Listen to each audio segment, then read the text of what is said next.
Manis sungguh buah semangka dibawa orang dari Talayap. Apa kabar ibu-ibu semuanya? Bagaimana banjirnya? Lah siap?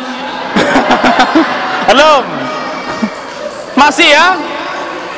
Hayya 'alal falah.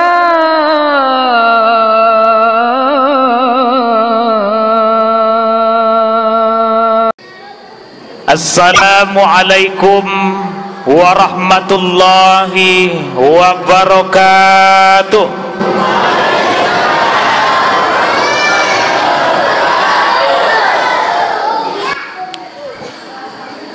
Alhamdulillahi rabbil alamin. Allahumma salli wa sallim wa barik ala sayyidina Muhammad wa ala ali sayyidina Muhammad. Selanjutnya tentunya bapak-bapak, ibu-ibu, para jemaah masjid apa Pak? Masjid Miftahul Jannah. Agak terlupa sedikit. Mudah-mudahan seluruh kita yang hadir ini dimuliakan oleh Allah Subhanahu wa taala. Selanjutnya ada rekan kami ya, yang mengajak ambo kemai, yaitu saudara Nafrizon. Alhamdulillahirabbil alamin. Sekitar 2 hari yang lalu saya ditelepon oleh Nafrizon ini, Pak Ustadz bisa mengisi di Desa Kusuma. Kalau kini tak bisa dong kata Ambo. Waktu itu Ambo tonga mengisi acara di mana tuh, di Ukui mungkin waktu itu. Abilo bisa kotunya. Kalau di soan pada Ambo kotunya tuh biasa tak bisa melak atau gitu. Masa sebulan tak bisa kan itu. Jadi mau tengok jadwal, malam ini ada sedikit yang kosong karena biasanya malam ini Ambo gunakan untuk istirahat, diam di rumah, karena malam besok Ambo berangkat lagi. Jadi kalau berturut-turut biasanya agak letak sedikit. Cuma karena ikut dokat, masih kampung awak juga, oke Rizon, oke Dambo, kita buatlah Kamis malam Jumat. Iya, ya Bu. Kamis malam Jumat, alhamdulillah, Ambo bisa hadir kemai, berjumpa dengan Bapak Ibu yang saya muliakan. Sengaja dibawa tiboy oleh rekan kita Nafrizon Niko. Alhamdulillah rabbil alamin. Kalau di sore kami kadang-kadang jang-jang juga bertemu, nampak-nampak dari jauh gitu ya. Kadang bersapun pun indak kan itu. Malam hari ini iya Pak, kalau di sore kami pandang-pandang jauh-jauh aja itu. Inyo sibuk, Ambo pun sibuk. Jadi malam hari ini dapat pula kami berjumpa di siko. Ya Rizon Niko, mudah-mudahan kehadirannya silaturahmi kemai yang pertama dapat memanjangkan umur. Panjang umur dalam arti apa? Kalau ditebar kebaikan itu, walaupun nanti kita telah menghadap pada Allah, tapi yang nama baik itu selalu dikonang oleh uang-uang sepeninggalan kita. Maka itu pengertian diantara panjang umur itu. Yang kedua, kita doakan karena Allah membahas pada malam hari ini, mudah-mudahan diberikan kesehatan. Amin. Diberikan kesehatan. Kalau ada niat dan itu ini cita-cita, mudah-mudahan dikabulkan oleh Allah Subhanahu wa taala. Amin. Ambo itu yang bisa mendoanya. Doakan sudah. Mudah-mudahan apa yang diinginkan itu tergantung dari kuasa Allah Subhanahu wa taala. Kalau kami doaan sudah, mudah-mudahan niat-niat yang baik itu dikabulkan oleh Allah Subhanahu wa taala. Amin. Ya Rabbal Alamin. Bapak Ibu yang saya muliakan, pergi memancing ke Pegalan Melaka. Kan ibu-ibu diam tadi kan. Kalau tak semangat ibu-ibu cukup 5 menit saja. Semangat. Kue itu nanti baru kita keluar kalau ada. Lah, Ambo kalau ibu-ibu semangat, isu kalau dipanggil lagi coba nama datang lah itu kan. Tapi kalau tak semangat loma ya kan, nak balik sendiri ya. Ditelepon depan panitia isu masjid kami lagi Ustaz. Tunggulah dulu gitu tambah semua. Lah Bu, pergi memancing ke Penggalan Melaka. Dapat saiku seikan toman. Jumpa lagi pada malam hari dengan Ambo Rudi Hartono. Mudah-mudahan Bapak Ibu tidaklah bosan. Alhamdulillah. Lah keliling-keliling Ambo ceramah mau malam kau dapat tepuk tangan. Tambo Bu. Manis sungguh buah semangka. Tambah sih cakap. Manis sungguh buah semangka dibawa orang dari Talayap. Apa kabar ibu-ibu semuanya?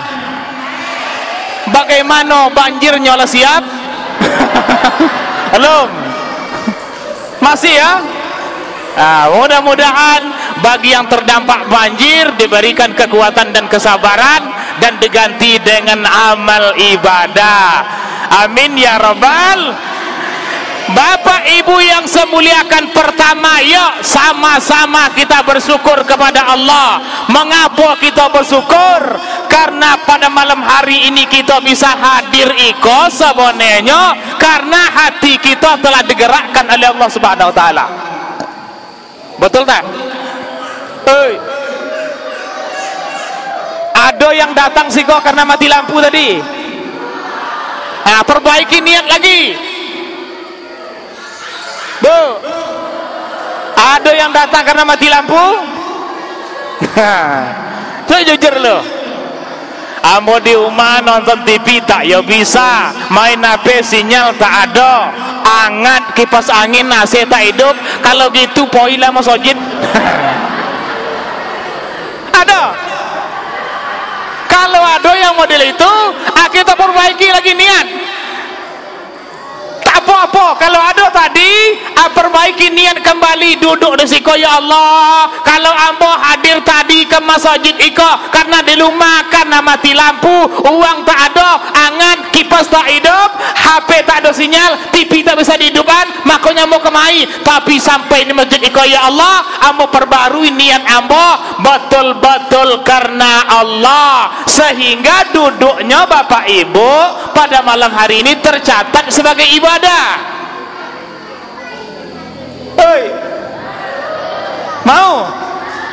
Mau sengaja ambo duduk dalam masjid iko dalam rangka majelis ilmu karena Allah Ta'ala. Pasang niat dulu. Apa bunyi niatnya? Apa niat Bu? Sengaja ambo duduk dalam masjid iko mendengarkan atau dalam majelis ilmu karena Allah. Dapat? Kalau tak dapat baca niat paso nama itu semua wadin ada ipat di syari Ramadan aja senetilah taala. Allah. Dia apal-apal balik. Jadi Bapak Ibu yang saya muliakan, perbaiki niat, maka kita berharap duduk kita ini menjadi ibadah. Karena kalau di rumah kita tadi kita mainkan HP, kita potik kipas angin, kita nonton TV, terkadang kita lalai. Yang namanya hidup ini Bapak Ibu yang saya muliakan, hidup pada abad modern ini, lalai itu sangat banyak di sekitar kita. Banyak sekali hal-hal yang dapat melalaikan kita. Maka tak terhitung dia sebagai ibadah. Maka dengan hadir di masjid ini kita berharap yang mungkin sedekah kita kurang, yang mungkin zikir kita kurang, yang mungkin baca Al-Quran kita kurang, yang mungkin ke masjid kita kurang, datang pada malam hari ikut sekiamal ibadah. Ada yang kurang masjidnya? Atau jangan-jangan pesan ceramah bulan ayo dulu yo. Apa ulah datang malam gua ada? Mudah-mudahan tidak ada. Jadi Bapak Ibu yang saya muliakan, alhamdulillahirabbil alamin. Kemudian ya baca selawat, mudah-mudahan disampaikan oleh Allah Subhanahu wa taala. Kita menjadi umat yang dikenal, yang terdekat dengan beliau. Pada hari nanti tidak ada pertolongan, tidak ada lagi syafaat. Yang laki tidak ada lagi mengenal bini, yang bininya tidak mengenal lagi pada lakinya, yang anak tidak tahu lagi ibunya, tidak tahu lagi ayahnya, yang ayah ibu tidak tahu lagi anaknya. Pada saat itu kita sendiri-sendiri. Jangankan di padang mahsyar, jangankan di mizan, konon Bapak Ibu yang semuliakan, Al-Quran itu menjelaskan hari kiamat saja. Apabila orang menjumpai hari kiamat, itu masih dunia itu, belum akhirat lagi, masih dunia. Maka diceritakan orang yang menjumpai hari kiamat itu ketakutannya luar biasa. Apabila ada seorang ibu yang sedang menggendong anaknya, menyusui anaknya, luar biasa sayangnya pada anak itu. Betul Bu? Kita ambil kepala anak itu, kita dokatkan ke dada kita dokatkan ke hati kita, lalu kita susui inya. Anak kau tadi bak kata kita, orang-orang tua kita mengatakan inilah dia laksana nyawa di luar badan. Begitu ungkapan kasih sayang terhadap anak itu. Nah Bapak Ibu yang saya muliakan, pada hari kiamat kelak, kalau ada orang yang menjumpai hari kiamat, anak yang sedang disusuinya itu ketika menyaksikan hari kiamat, maka anak itu akan dilemparkannya. Anak yang disusui tadi akan dilemparkan. Wanita yang sedang hamil akan keguguran. Kenapa? Begitu menakutkannya hari kiamat. Baru dunia, belum masuk akhirat lagi. Maka apabila nanti di akhirat, maka tak kenal lagi mana anak, mana ayah, mana ibu. Setiap orang memikirkan nasibnya masing-masing, tidak ada yang bisa menolong. Maka pada saat itu satu-satunya tempat kita berharap hanyalah syafaat Nabi Muhammad sallallahu alaihi wasallam. Makanya Bapak Ibu, jangan bosan-bosan baca solawat. Mau sallallahu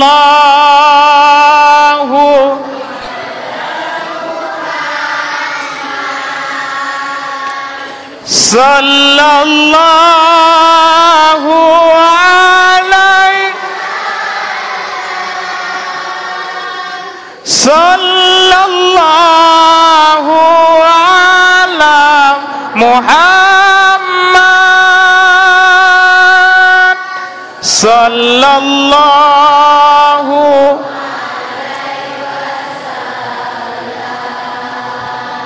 ya Nabi salam alaika ya Rasul salam ya Habibi salam salawatullah sallallahu ala Muhammad sallallahu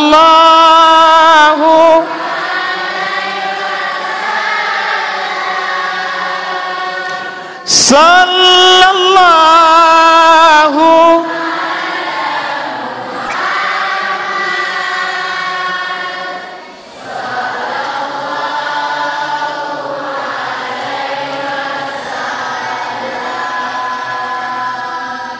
tidak bisa poi kerinci, poi sajo kita kerengan. Sudah keliling-keliling mau maco Isra Mi'raj di bulan ini, baulah malam itu ibu-ibu selawatnya paling semangat.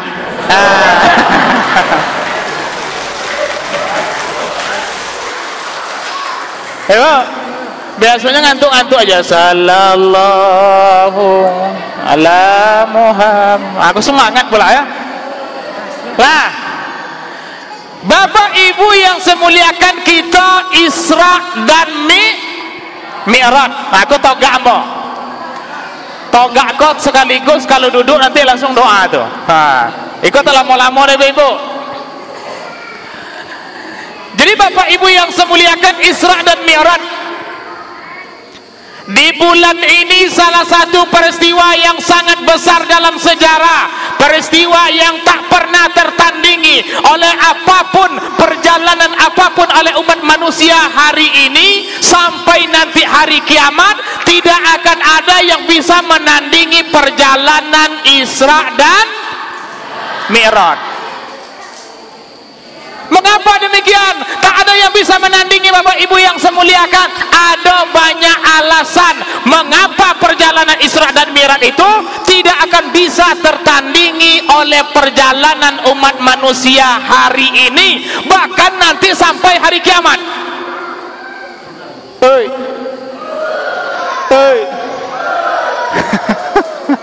Sampai hari tidak ada yang bisa menandingi. Kenapa? Nah, itu pertanyaannya. Kenapa, Bu? Hah? Nggak beda. Nah, kata apa kita tutup lagi. Kenapa? Karena Bapak Ibu yang saya muliakan, perjalanan Nabi ini bukan perjalanan yang biasa. Perjalanan yang sangat jauh, ditempuh hanya dengan waktu yang singkat. Isra dan Isra itu artinya apa? Apa dia? Apa namanya, Bu? Isra itu apa artinya? Kalau tak ada bahaya dari kita. Isra itu artinya berjalan, diperjalankan. Mi'raj itu artinya apa? Naik. Sekarang kita mulai dari awal. Isra itu dari mana? Minal masjidil harami ilal masjidil aqsa. Dari masjidil haram ilal masjidil aqsa. Dari masjidil haram ke masjidil haram. Di mana letaknya? Di mana, Bu? Ibu-ibu banyak lupa saja. Di Mekah. Masjidil Aqsa di mana tempatnya? Di mana? Palestina.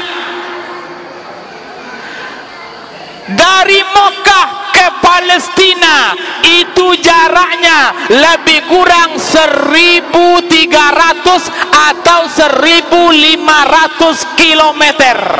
Berapa jarak? 1.500 kilometer. Orang dahulu menempuhnya perjalanan itu menggunakan transportasi kuda atau onta, lebih kurang 1 bulan perjalanan. Hari ini orang pakai bus dari Jeddah, dari Mekah menuju ke Palestina, itu lebih kurang 15 jam perjalanan. Berapa, Bu? Lebih kurang 15 jam perjalanan. Itu hari ini modern, jalannya bagus, pakai bus. Nah, ini Isra namanya, perjalanan darat, lintas darat. Yang kedua ada Mi'raj. Mi'raj itu naik. Naik itu apa? Dari Masjidil Aqsa melalui tangga Mi'raj, naiklah Nabi ke langit yang pertama, langit yang kedua, sampai langit yang ketujuh, sampai ke arasnya Allah, berdialog dengan Allah. Berapa jaraknya?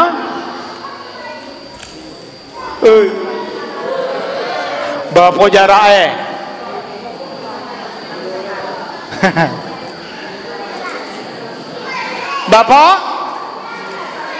Bapak Ibu yang semuliakan, sebenarnya jarak yang tidak terkirakan.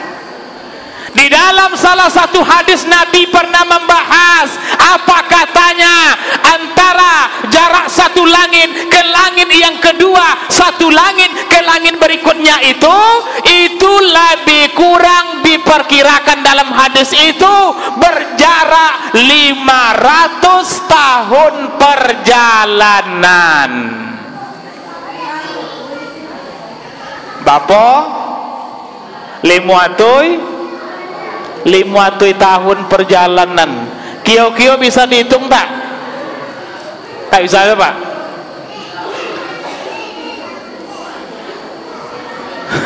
Bisa Pak? 500 tahun itu bisa dihitung?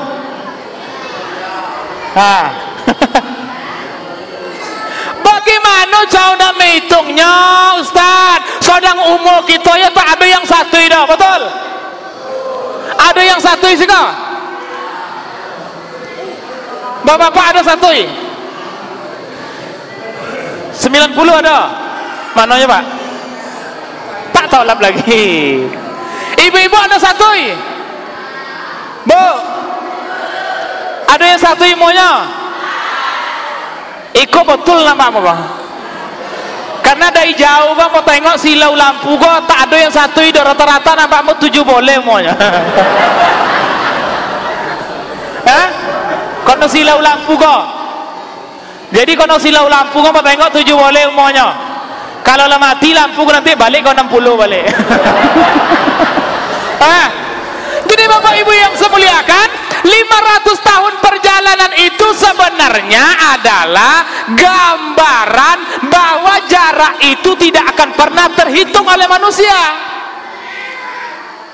Jarak itu tuh tidak akan bisa dihitung, dikilometerkan oleh manusia, karena hanya Allah semata-mata yang tahu berapa jauhnya, sehingga digambarkan tidak pakai kilometer, tidak pakai sentimeter, tapi 500 tahun perjalanan itu tak ada yang bisa menghitung berapa kilometer jaraknya, hanya Allah semata-mata yang tahu. Itu satu langit ke langit berikutnya, ada 7 lapis langit sampai ke arasnya Allah, maka jarak itu sebenarnya tidak terhitungkan Bapak Ibu. Minal Masjidil Haram, Masjidil Aqsa, dari Aqsa langsung ke arasnya Allah, jarak yang tak pernah bisa terhitung-hitung jauhnya, tapi Nabi kita menempuhnya hanya lailam, sebagian malam saja. Siap lah. Begitu luar biasanya. Kalau perjalanan kita hari ini berapa paling jauh? Bu, berapa paling jauh perjalanan? Paling-paling bapak-bapak, ibu-ibu siko poi ke tanah suci Mekah, betul? Betul? Ke Mekah paling jauh. Hah? Bapak Pak Haji sekolah lah ada Pak, umroh ada, umroh ke Mekah juga ada kan, betul? Paling jauh perjalanan kita umroh kemana itu? Ke tanah suci Mekah. Berapa lama kita naik pesawat? Lebih kurang di atas langit tuh kita berjalan 9 jam, ya Pak, 9 jam lamanya. Itu paling jauh perjalanan kita. Lalu mana lagi paling jauh perjalanan orang kalau kita nih ke Eropa, ke Amerika, naik pesawat 9 jam, 20 jam, 23 jam, itu perjalanan paling jauh kita. Tidak ada melebihi itu lagi. Tapi Nabi bukan hanya lintas dunia, tapi lintas alam semesta. Makanya ada dikatakan Nabi itu Bapak Ibu melintasi sekurang-kurangnya 3 alam atau 4 alam. Yang pertama apa? Disebut dengan alam nasut, alam manusia, minal masjidil haram, masjidil aqsa. Itu alam materi namanya, alam kita nampak. Yang kedua apa? Ada alam malakut. Alam malakut itu di mana? Alamnya para malaikat. Nah, kita tak bisa hitung lagi. Entah di mana itu. Ada lagi alam apa? Alam jabarut. Ada lagi sampai kehariban Allah Subhanahu wa taala, alam lahut, alam ketuhanan. Alam itu tak bisa kita terka-terka. Jadi Bapak Ibu yang saya muliakan, begitu luar biasanya, jaraknya jauh, luar biasa tak terhitungkan, tapi beliau bisa menempuh dengan kecepatan yang sangat tinggi sekali. Maka kembali ke kamarnya, ke rumahnya sebelum hari siang, singkat sekali waktu yang ditempuhnya. Begitulah luar biasa perjalanan itu. Makanya kita sebut perjalanan Isra Mi'raj itu tidak akan pernah tertandingi oleh perjalanan umat manusia hari ini. Sudah Bu? Sallallahu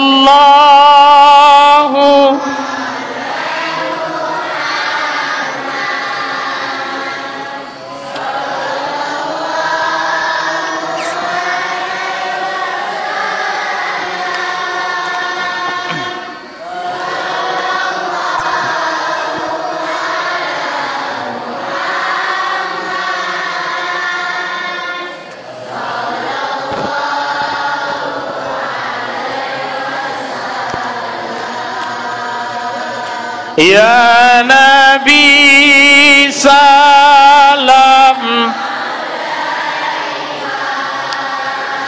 Ya Rasul salam, Ya Habibi salam alaika, salawatullah, sallallahu ala Muhammad, sallallahu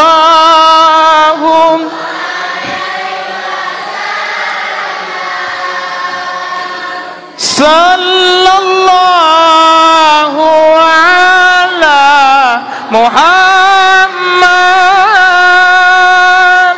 sallallahu.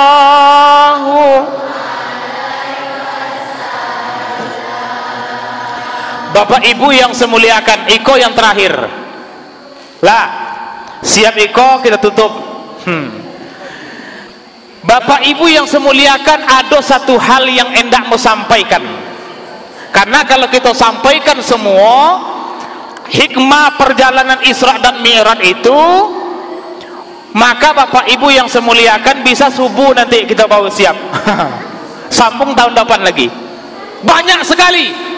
Supaya kita fokus, supaya tak terlalu banyak yang kita timo, satu saja tapi masuk ke dalam alam pikiran kita amalkan. Jadi tidak usah banyak-banyak. Apa hikmah Isra dan Mi'raj itu? Salah satu yang ingin mau sampaikan adalah ada sebuah kisah dalam perjalanan Isra dan Mi'raj itu Bapak Ibu yang saya muliakan. Apa kisahnya? Ini yang menjadi contoh bagi kita.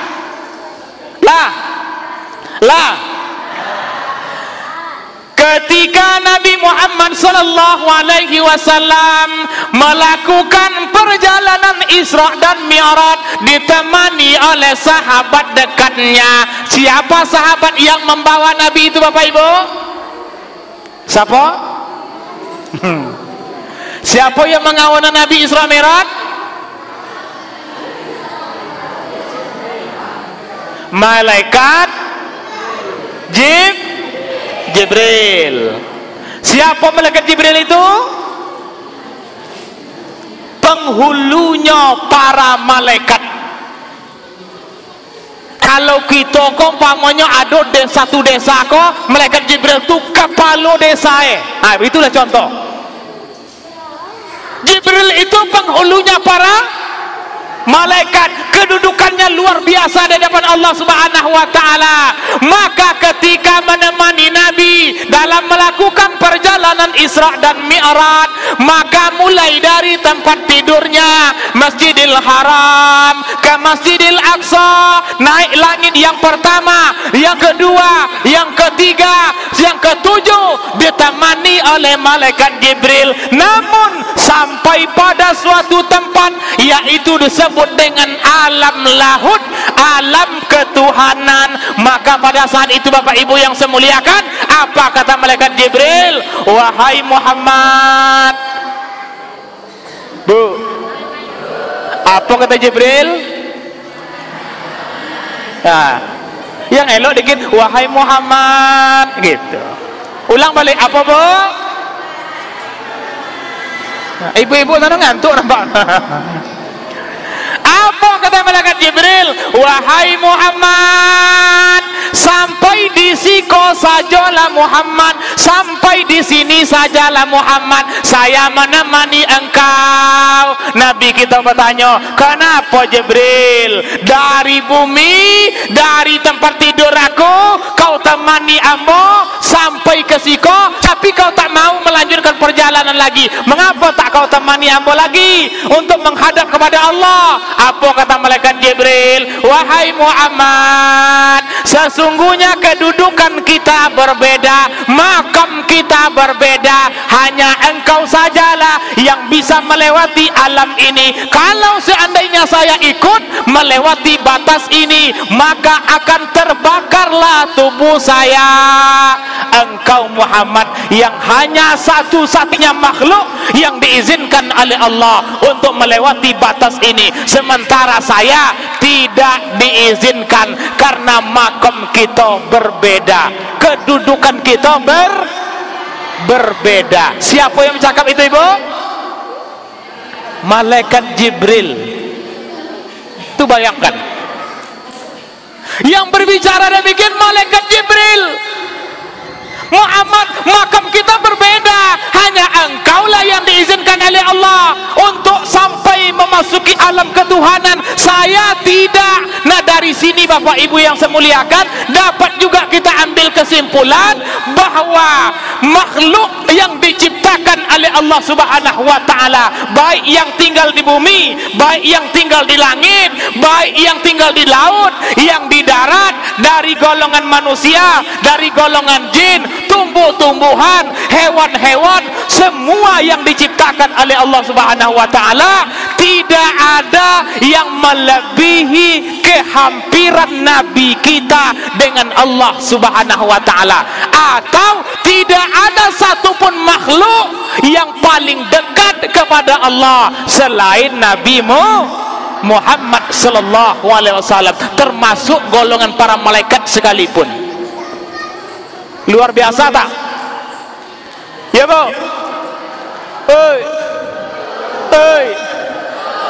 Mengapa bisa demikian? Aku yang terakhir. Habis kok kita tutup lagi. Ada Mbak Kue tadi enggak? Ada? Going Cemodak ada? Kalau tak ada going Cemodak jadilah titipkan sama Nabi Zon kan. Lebih habis. Biasanya apa ceramah-ceramah bulan niko sama to going Cemodak keluar kan, upah musimnya. Apa? Lah, apa sebab? Mengapa Nabi itu begitu hampir dengan Allah? Nah Bapak Ibu yang semuliakan, ada kisahnya. Karena mengapa? Karena Isra dan Mi'raj itu dijelaskan dalam Al-Quran, dalam surah Bani Israel ayat 1 itu, kami perjalankan hamba kami Muhammad itu dari Masjidil Haram ke Masjidil Aqsa. Untuk apa? Untuk kami perlihatkan tanda-tanda kebesaran kami. Bagi siapa? Bagi orang-orang yang mampu mencerna apa yang diperlihatkan oleh Allah Subhanahu wa taala. Artinya apa? Isra Mi'raj itu pelajaran bagi umat-umat sesudahnya. Nah, makanya kita kenal Nabi Muhammad itu sebelum diberangkatkan Isra dan Mi'raj pernah satu ketika dada beliau kok dibolah. Apa, Bu? Dadonya kok dibolah. Di dalam sejarah itu Bapak Ibu yang saya muliakan, Nabi Muhammad itu tidak kurang ada 5 kali dadonya kok dibolah. Salah satunya ketika beliau akan diberangkatkan Isra dan Mi'raj. Untuk apa?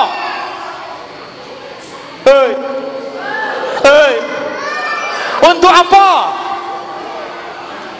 Salah satunya adalah dibersihkan dado Nabi tadi, dibersihkan daripada segala kotoran-kotoran, lalu dimasukkan iman, dimasukkan ilmu, dimasukkan hikmah. Ada 3 perkara yang dimasukkan. Dibola dadonya, dimasukkan iman, dimasukkan ilmu, dimasukkan hikmah.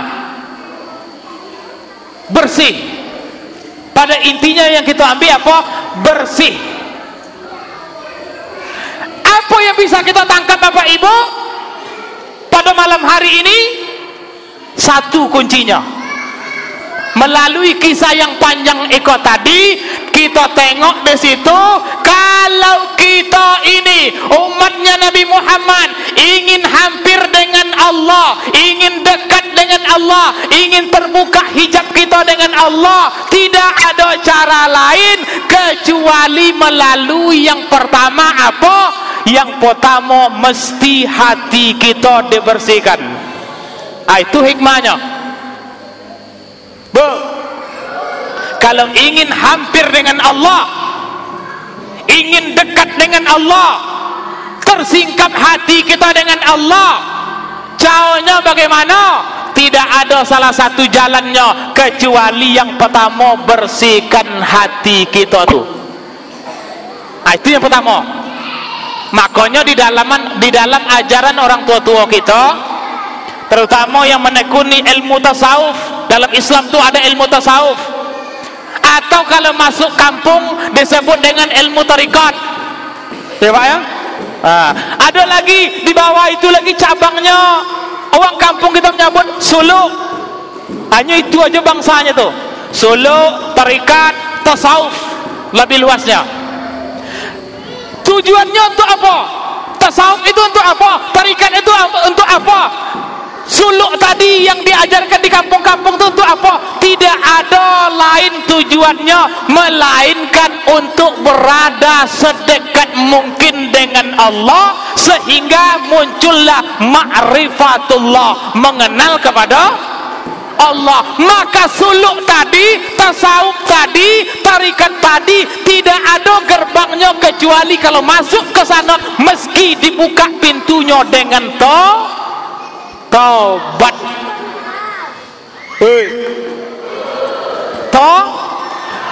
Taubat itu apa artinya? Membersihkan diri dulu. Kalau berhati kau tidak bersih, kalau hati kau masih kotor, banyak kotoran-kotorannya, banyak penghalangnya, maka kita tidak akan pernah bisa hampir dekat dengan Allah Subhanahu wa taala. Maka bersihkan. Kalau hatilah bersih Bapak Ibu, sudah bersih hati kita, baru tersingkap hijab kita dengan Allah. Kalau tersingkap hijab kita dengan Allah, barulah sodap semayang tadi. Barulah sodap semayang tadi. Selama kau sodap alum? Alum? Sebanyak itu selama kau kita semayang lah sodaq alum. Kalau ulum sodap asal semayang do, itu artinya masih ada yang ulum bersih. Nah, coba bayangkan itu. Allahu Akbar. Nah, yang ada tuh konang deh. Tak konang jemuran lah, tak konang piuk tadi ulum bangkit lah, tak konang anak ulum balik lah, tak konang taju ulum batengok, semua tak konang. Hah?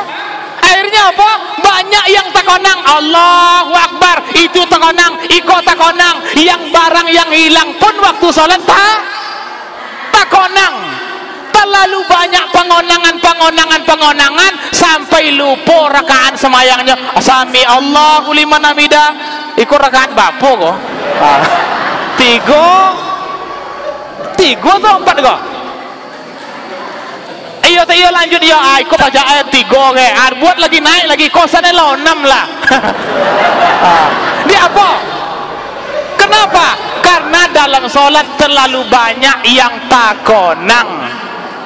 Artinya apa? Kalau masih banyak yang takonang, itu artinya kita belum mampu mensucikan hati kita tadi menghadap kepada Allah. Makanya ibadah kita, ke masjid kita, baca Al-Quran kita, sedekah kita, hubungan baik kita dengan tetangga, dengan orang lain, belum lancar lagi dah, masih ada kendala-kendala. Kenapa? Karena berawal daripada hati kita tadi. Oleh sebab itu, kalau ingin sodap ibadah kita, ingin hampir kita dengan Allah, contoh Nabi tadi, apa yang pertama dilakukan? Bersihkan hatinya sehingga terangkat derajatnya di sisi Allah Subhanahu wa ta'ala. Ikolah yang hendak mau sampaikan pada malam hari ini. Tidak usah banyak-banyak Bapak Ibu. Pada malam hari ini Isra Mi'raj kita cukup.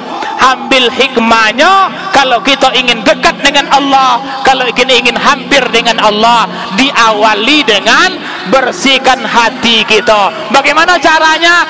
Bertobatlah kepada, kalau ada dosa kita, kalau ada kesalahan kita, awali dengan tobat kepada Allah Subhanahu wa ta'ala. Sallallahu